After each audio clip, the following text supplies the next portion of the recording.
One of the last things he said to me, please go for a test soon. I never saw him again because 2 weeks later he passed away. I spent 2 years waking up and HIV being my first thought and going to sleep and HIV being my last thought of the day. When I was diagnosed 20 years ago, I did not expect to be here today. I was pregnant. I saw my life flash past me. It was like, I'm going to die, because that's how I thought about it. I was diagnosed with HIV when my daughter was only 8.5 years of age. She was a little girl, and she said, you're going to die, Mummy, aren't you? My mother can't forget that.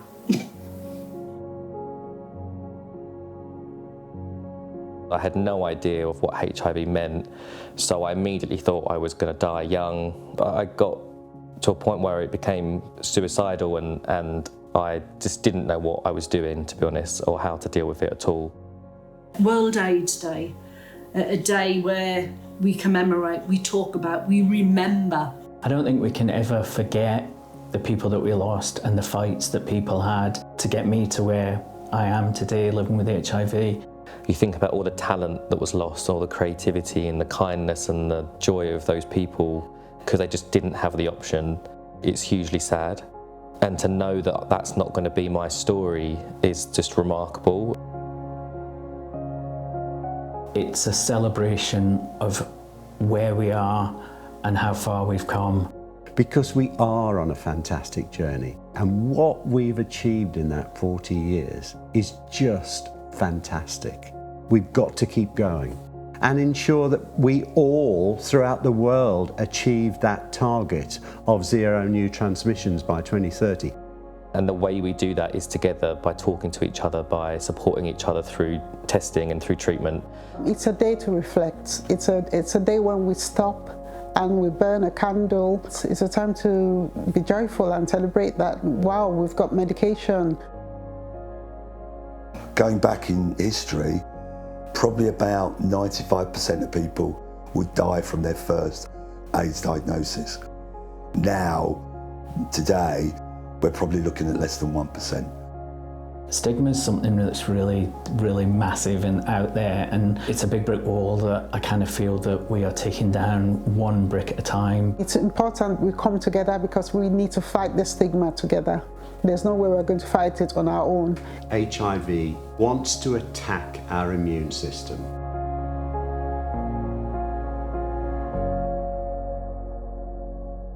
If you're diagnosed with HIV today, the first thing is that it's not a death sentence.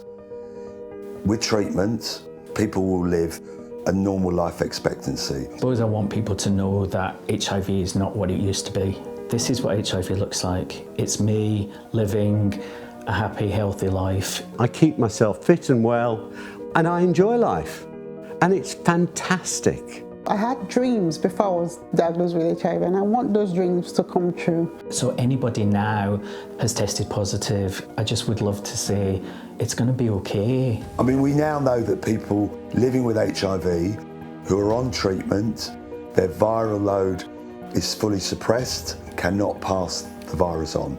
The virus is undetectable in my body. It's so small in my body now that it cannot be passed on, you know, and it's, for me, that was an amazing, it was an amazing just freedom. And all just through taking a tablet a day.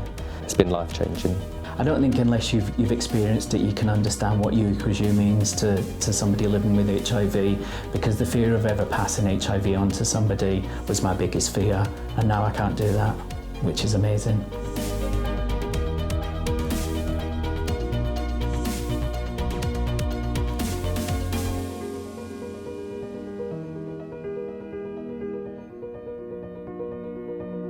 The earlier you know about your HIV status, the better it is. A lot of people say to me, Sue, what can we do?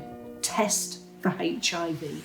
That single act, you are contributing to ending HIV transmission by 2030. That one thing. We should all know what our HIV status is. HIV testing is so straightforward now. Knowing your status, it means that you can start taking control. Take control of HIV.